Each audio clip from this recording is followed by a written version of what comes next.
Buenas tardes a todos. El día de hoy, en conmemoración al Día Mundial contra la Hepatitis, el Comité Permanente de Atención Integral en Salud de FELSOSEM tiene el agrado de presentar la videoconferencia Clasificación y Diagnóstico de la Hepatitis Viral, a cargo del auxiliar Rosaleni González Unagua. Muchas gracias por estar presente, auxiliar, y por favor puede seguir adelante. Buenas tardes a todo el público, buenas tardes Pamela. Les agradezco mucho por haberme invitado a poder compartir el tema de clasificación y diagnóstico de hepatitis viral. Clasificación y diagnóstico de hepatitis viral. Empezamos con la introducción, diciendo que la hepatitis viral es una infección generalizada, pero afecta principalmente al hígado. Todos los virus de las hepatitis humanas son ARN, excepto la hepatitis B, que es un virus ARN. Aunque se diferencian por sus propiedades antigénicas y moleculares, desde el punto de vista clínico, todos producen enfermedades similares. Entonces nos referimos a una inflamación aguda o crónica del hígado. Dentro de su etiología, tenemos 5 tipos de hepatitis, que serían las hepatitis A, B, C, D y E. Estos virus son hepatotropos. ¿Qué quiere decir? Que afectan principalmente al hígado, que su sitio principal de afección son los hepatocitos. Sin embargo, los otros que no son hepatotropos, como ser el virus del Epstein-Barr, el virus de citomegalovirus y el virus del herpes simple. Entonces, para fines de aprendizaje, nosotros clasificamos la hepatitis A y E como enfermedades clínicas agudas. Entonces, dentro de sus características, decimos que en la estructura del virus de la hepatitis A pertenece a la familia de picornavirus y tiene como genoma el ARN, lo mismo que la hepatitis E, pero que este proviene de la familia calcivirus. Dentro de la transmisión de todas las hepatitis existen de 2 tipos, que son la enteral y la parenteral. La hepatitis A y E se transmiten por vía enteral, es decir, fecal oral, por la ingestión de alimentos y agua contaminada. Dentro del periodo de incubación, tienen un periodo mucho más corto, la hepatitis A y E, ya que tienen un periodo de incubación en la A de 15 a 49 días y en la hepatitis E de 14 a 60 días. Ambas enfermedades no cronifican, a diferencia de la hepatitis B, C y D. ¿Existen enfermedades asociadas dentro de este tipo de hepatitis? No.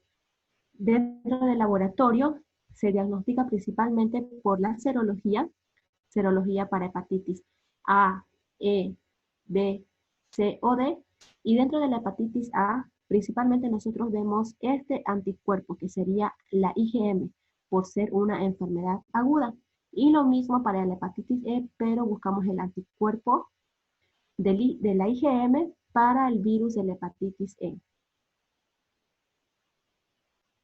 La otra clasificación son los cuadros clínicos crónicos, en donde se encuentra la hepatitis B, C y D. Cabe recordar de que la hepatitis B tiene como genoma un ADN, sin embargo los otros son ARN. Dentro de la transmisión, las 3 se transmiten por vía parenteral, sexual y vertical. Parenteral en las personas que utilizan jeringas contaminadas, en este caso las personas que usan droga por vía endovenosa. La sexual, se ha encontrado el antígeno de superficie de la hepatitis B en fluidos corporales y son potencialmente infecciosos la sangre, los fluidos vaginales, menstruales, la saliva y el semen.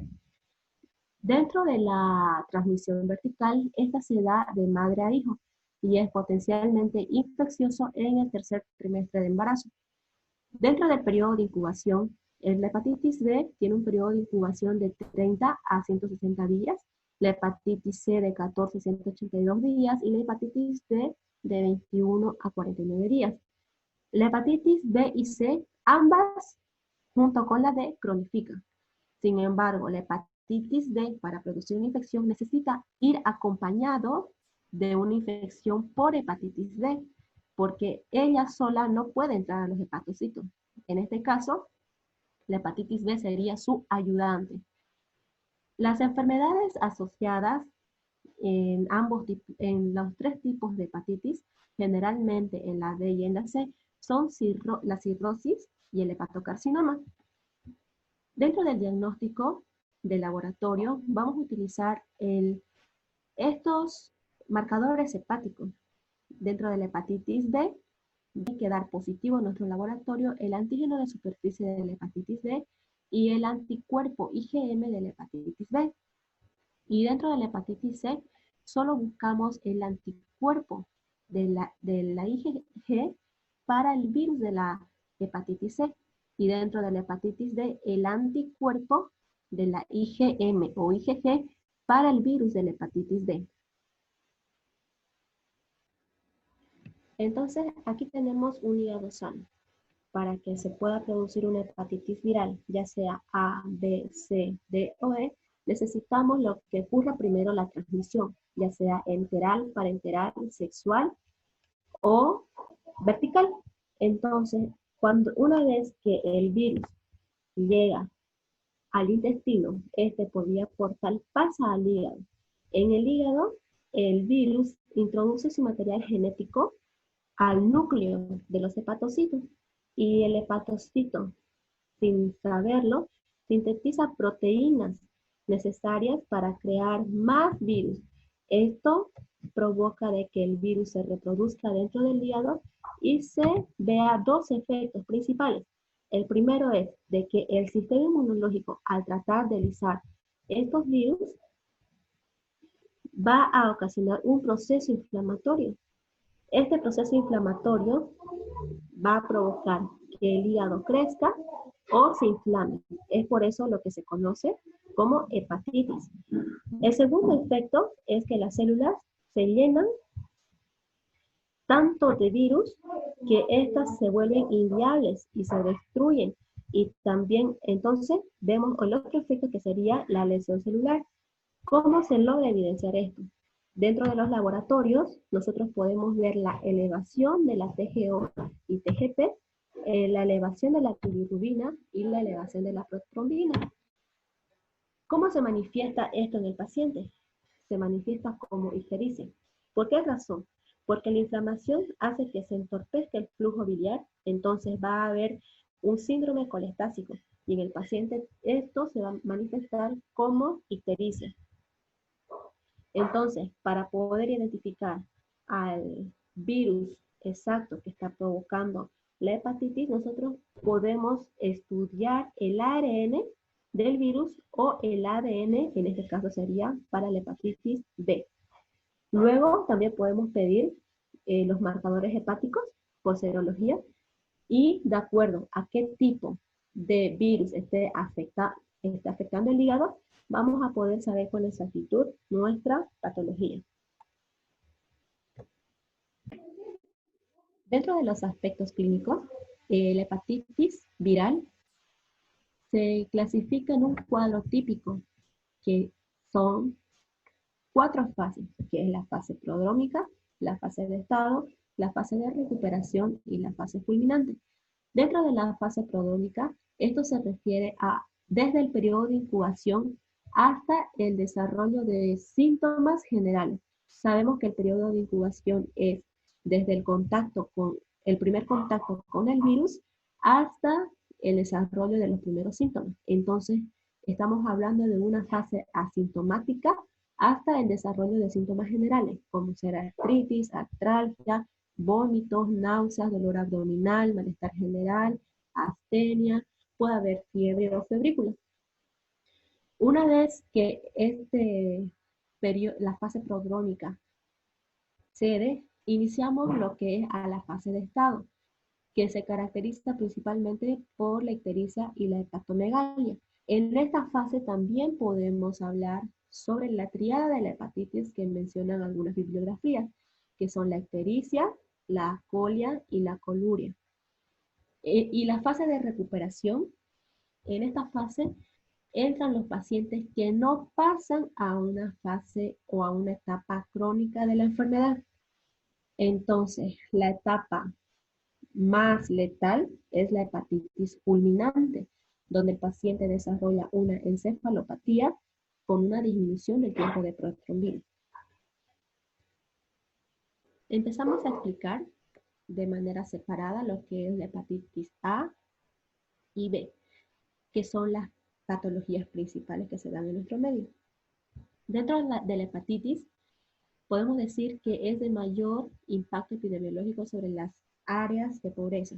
La hepatitis A sobrevive muy bien a lo que es al pH ácido, es por eso que cuando ingresa a la vía digestiva, el ácido gástrico no puede lisarlo. Entonces también una característica importante de la hepatitis A es que sobrevive a temperaturas de 90 a 100 grados centígrados.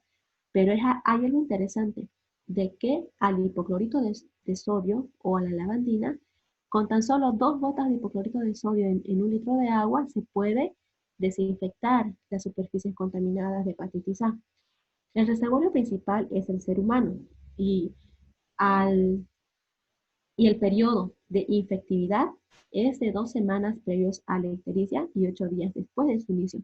¿Esto qué quiere decir?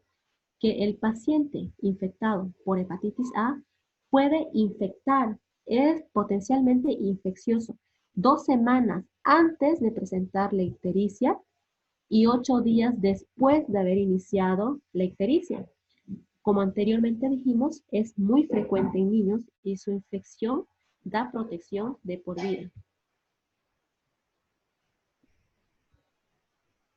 Dentro de la serología de la hepatitis A, utilizamos este cuadro para poder explicar de una manera más entendible y vemos de que desde la semana 0, que sería la inoculación del virus o el inicio del periodo de incubación hasta la semana 4, el paciente no presenta síntomas generales ni específicos sobre la enfermedad. Entonces, en este periodo es importante de que nosotros sepamos de que el paciente, a pesar de no presentar síntomas, es potencialmente infeccioso porque está en un pico de viremia y el virus de la hepatitis A se excreta principalmente por las heces. Entonces, aunque el paciente no presente los síntomas, él puede seguir infectando a otras personas. Entonces, una vez que pasa la semana número 4, inicia a la semana 5, se empieza a elevar lo que es la síntesis de los anticuerpos contra el virus de la hepatitis A. Entonces tenemos la síntesis de la IgM y la IgG. Si nosotros pedimos un laboratorio durante las primeras semanas, lo único que vamos a tener como positivo es la elevación de la TGP.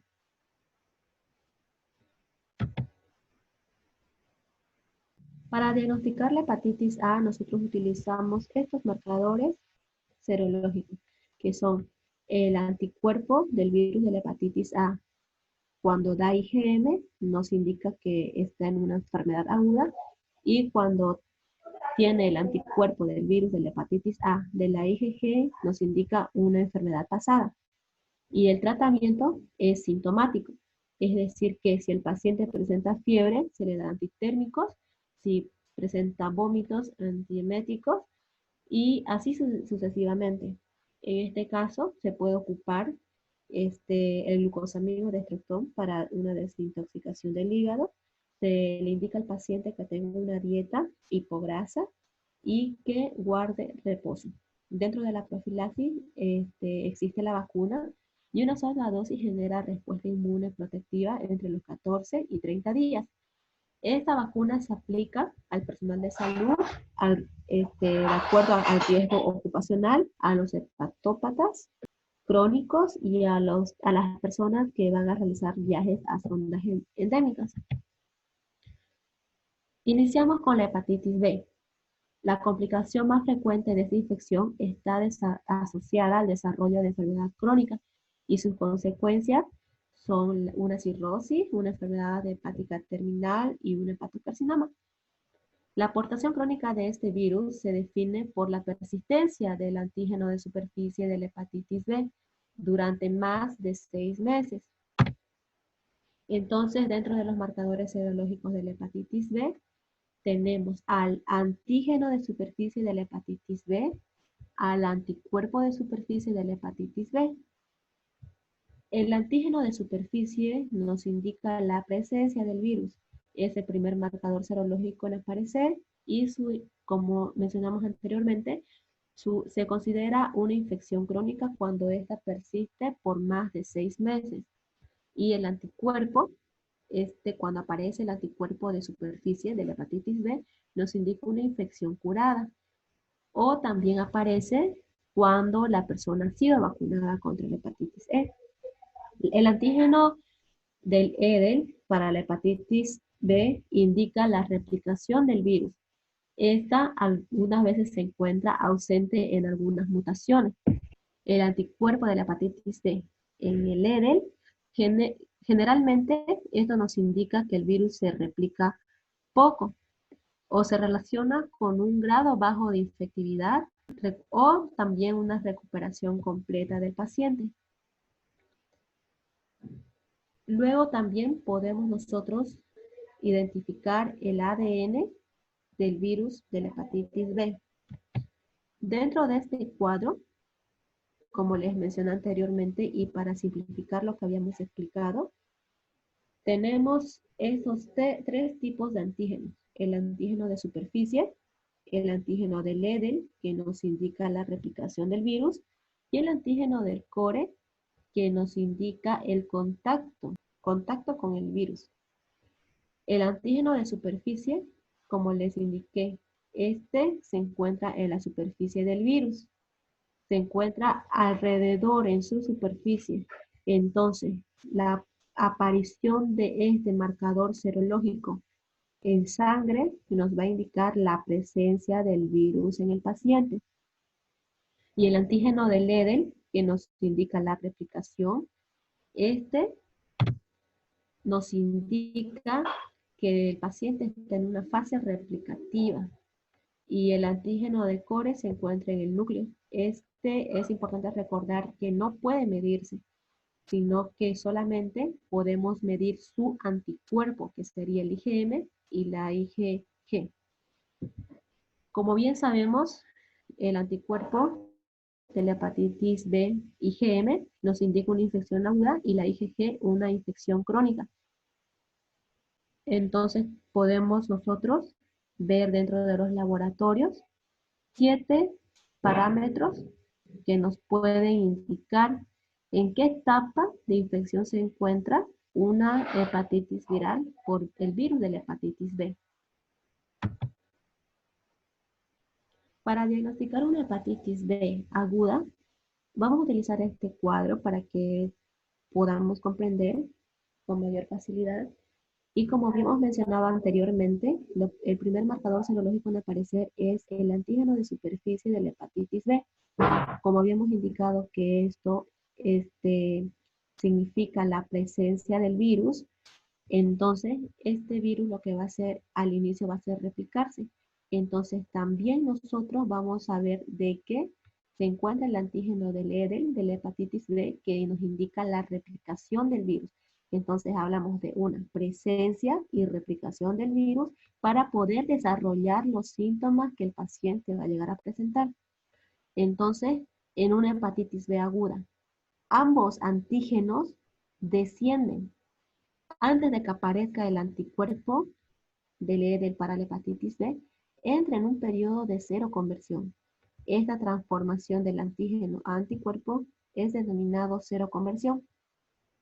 Y cuando desciende lo que es el antígeno de superficie de la hepatitis B, cuando está descendiendo a la semana 24 y antes de producir el anticuerpo de superficie, recordemos que esto indica la presencia del virus, entonces antes de entrar va a entrar en un periodo de ventana en donde se va a hacer evidente la presencia del anticuerpo IgM contra la hepatitis B. Entonces, ¿cómo llegamos a diagnosticar una hepatitis B aguda? Cuando el anticuerpo IgM es positivo. Principalmente tenemos que ver este marcador serológico. Anticuerpo de hepatitis B, IgM, positivo. Nos indica una infección aguda.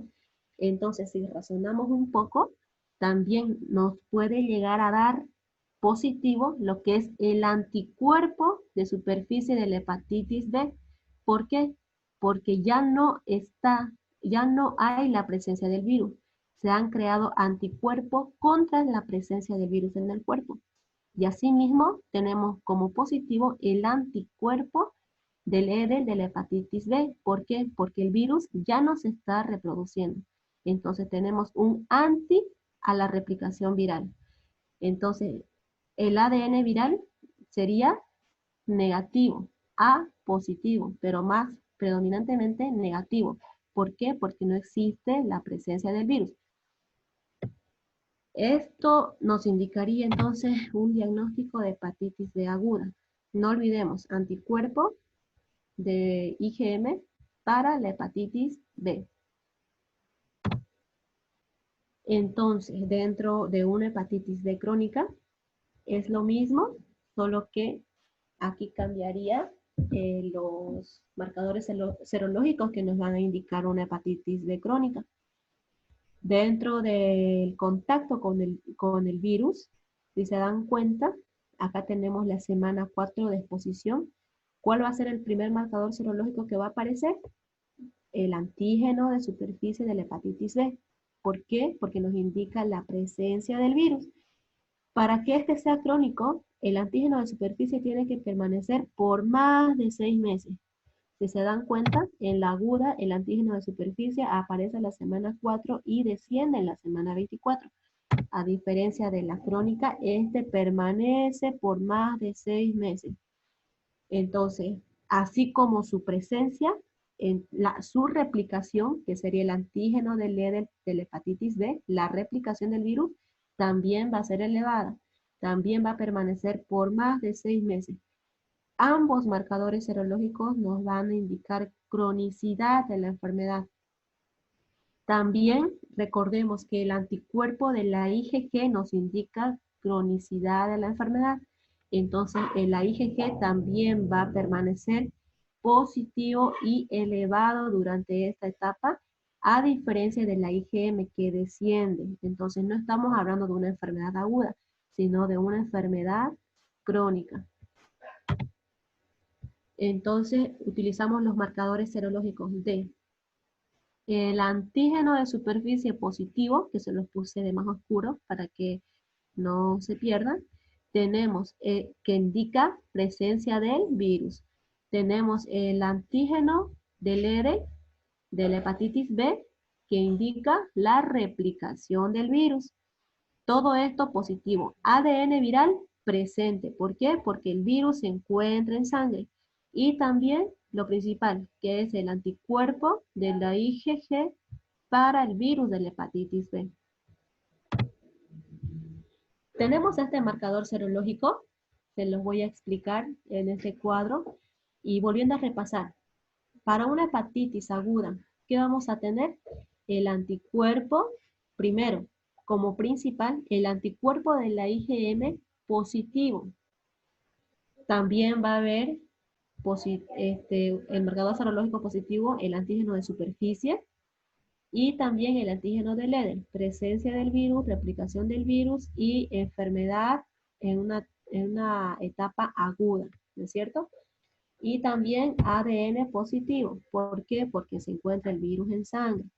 Entonces, hablamos de una hepatitis crónica cuando tenemos el antígeno de superficie positivo por más de 6 meses, la IgG que nos indica cronicidad, el antígeno del EDEL que nos indica replicación, positivo también, y el ADN positivo en 2 cruces porque la replicación es intensa. Tenemos demasiados virus en sangre y recordemos que esto es por más de 6 meses. Y dentro de una hepatitis crónica mutante, a esto nosotros hablamos mutante cuando logra haber una reinfección y predomina principalmente lo que es el anticuerpo del EDEL. El anticuerpo del EDEL y la presencia del virus, que sería el ADN. Como presencia del virus también vamos a tener el antígeno de superficie positivo y la IgG como marcador que nos indica también que la enfermedad está en una etapa crónica.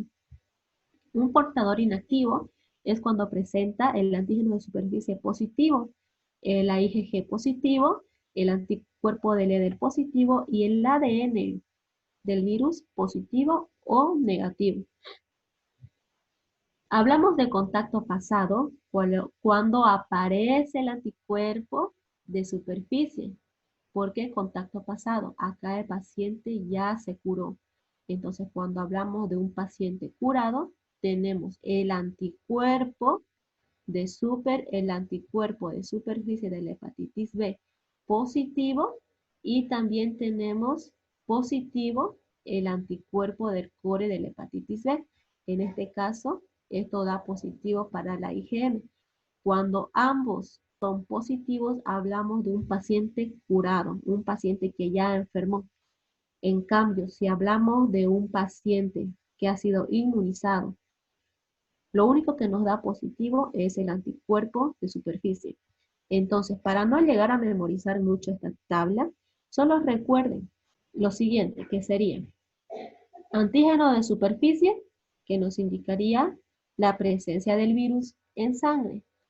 El antígeno del EDEN, que nos indicaría la replicación del virus. El ADN del virus, obviamente, por la presencia del virus. Entonces, de una manera muy razonable uno se puede dar cuenta en qué etapa de la enfermedad se encuentra el paciente. Dentro del diagnóstico, para diagnosticar que es un paciente con hepatitis B aguda, crónica, uno que sea fulminante o mutante, un paciente curado o un paciente inmunizado, ya sabemos que tenemos que utilizar los marcadores serológicos. Dentro de la profilaxis existe la vacuna contra la hepatitis B que se utiliza en niños y en adultos, que se da en 3 dosis. La primera dosis es a tiempo cero, la segunda dosis al mes del tiempo cero y la tercera dosis a los 6 meses cuando se aplicó la segunda dosis. Y el tratamiento es sintomático. También se puede ocupar antivirales cuando el ADN del virus es mayor a 2.000 unidades internacionales por mililitro. Cuando también da positivo la TGP es demasiado elevado y también cuando se evidencia una inflamación o fibrosis demostrada. Dentro del perfil de respuesta, nosotros, ¿por qué utilizamos el perfil de respuesta? Para nosotros saber en qué tipo de perfil estamos, si estamos en un buen perfil o un mal perfil. De acuerdo al tipo de perfil que tenga nuestro paciente, vamos a tener nuestro tratamiento de elección. En un paciente que es VIH negativo, que es del sexo femenino, tiene corta evolución de la enfermedad, los niveles de TGP son elevados y los niveles del ADN es bajo, hablamos de un buen perfil. Entonces utilizamos el interferón pegilado por 48 semanas.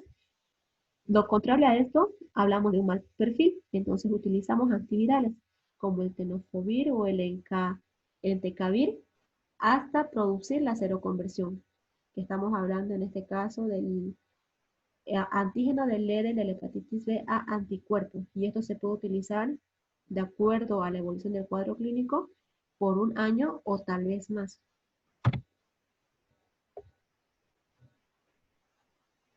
Entonces, hablamos también nosotros de la hepatitis C.